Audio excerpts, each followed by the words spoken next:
Hello, my name is Tobias, and today I'm here to talk to you, give you a little sort of TED talk on the book that I read for my history class, William Sheridan Allen's The Nazi Seizure of Power, the experience of a single German town. Now, one of the big things to know is this takes place in Northenheim. And so two main places to look at how they were able to take hold of this town and take over. So we're going to look at before and after, how they take over, and then how do they continue to control the area. So before the Nazis take over, one of the big methods that they used is a detailed record of meetings. Every time that they held a meeting, which was quite frequently, they kept a record of who attended and how many people attended, sometimes even the audience, kind of gauge the audience's reaction. This way they could then tailor future meetings more towards what the area was interested in.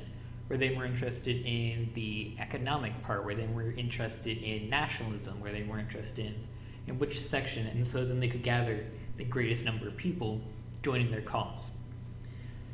They also used these records so they were able to recruit non-members. Maybe someone just decided to attend it because the topic sounded interesting.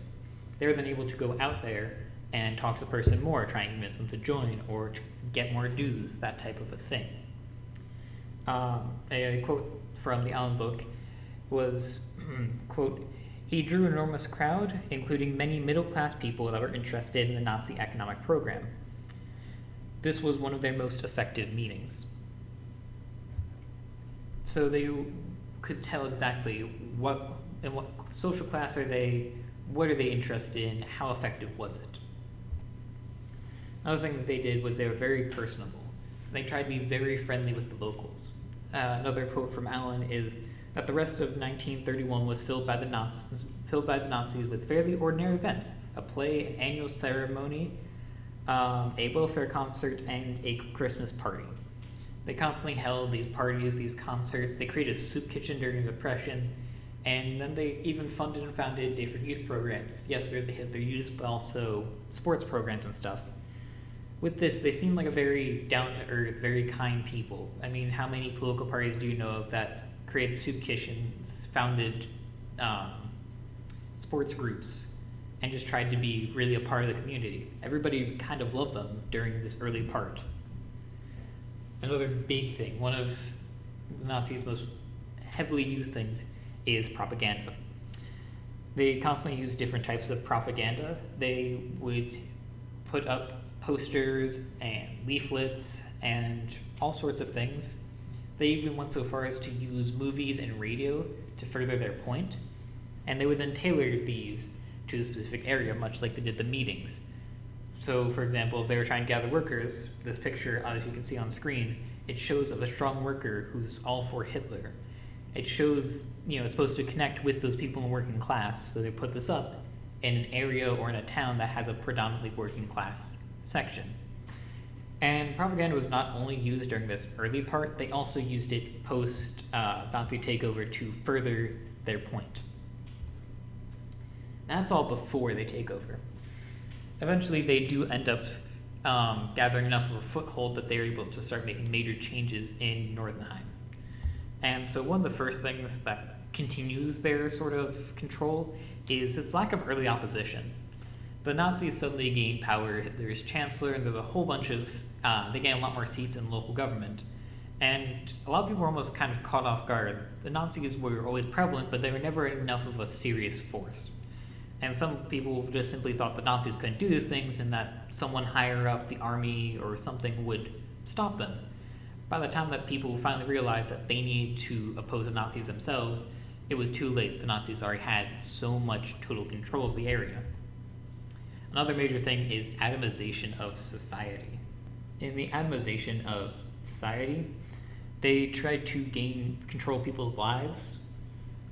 They tended to pass laws or laws and rules that had things to things like social clubs and gatherings, where you had to have a certain number of Nazis in each one, or it had to be in certain locations.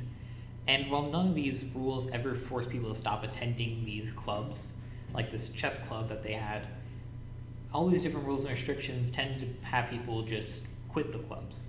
They didn't oppose anything. They never fought back. They simply just stepped back and did their own thing, letting the Nazis giving them, control of their lives indirectly. Another quote from Allen about this is, "Those clubs were formed for reasons of pure social intercourse or that had an incidental objective purpose. Those either declined, ceased to exist, or were absorbed. None of these had malicious intent. They weren't trying to take over the Nazis with their chess club. But simply by putting in these rules and restrictions, people just didn't want to put in the effort and would instead just sit idly by and stop their chess club, so the Nazis had even more control over their lives." Next was this fear of the purge. Nazis did this purge where they would take people away to concentration camps.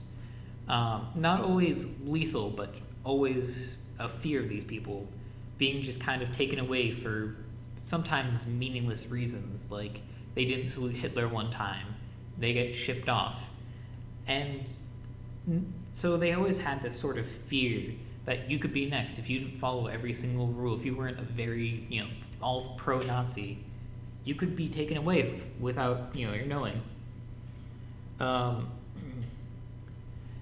So a lot of them, the socialists was one of the main groups. They got kicked out of many government positions, and they started even going down to minor jobs, like the head of a pool. People would stop sharing their political positions out of fear of being purged in some way, and this fear sort of furthered atomization. People stepping even further back, less control, giving up more control of their lives. And a good quote from this was, "With virtual control over the administration of Northenheim and Northenheim County, the Nazis undertook the first, most obvious task, cleansing the city and county of actual and potential opponents. As soon as they took power, they got rid of as many people as they could that could even stand a chance against them." This also ties back to that early opposition. When there was this little opposition early, and the Nazis took out most of the opponents or potential opponents early on, so when they finally did decide we have to stop this, most of the people who were in support of stopping it, who could have stopped it, were already gone. They were already shipped off somewhere. And so this kind of created this scared environment where nobody wanted to say anything, nobody did anything, and they just kind of accepted Nazi rule. So in conclusion, the Nazis' skillful use of propaganda and a sort of facade of kindness led many to support them, and then the Nazis, when were able to gain enough power, they took over quickly and used force to stomp out any potential resistance. And one final quote from the Allen text, which I think is the best way to explain why nobody really stopped them, was, "There was a series of quasi-legal actions over a period of at least 6 months, no one of which by itself constituted a revolution, but the sum of which transformed Germany from a republic to a dictatorship." It's not that the Nazis did some crazy thing overnight. It was slow, gradual integration into everybody's lives. And then when they finally had enough power that people couldn't stop them, that's when the major things happened. That's when they started shipping people off to camp and really enforcing this fear.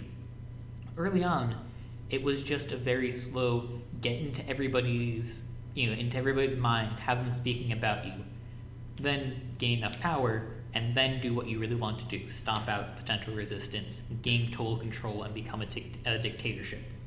And I think that's one of the main points of Allen's text.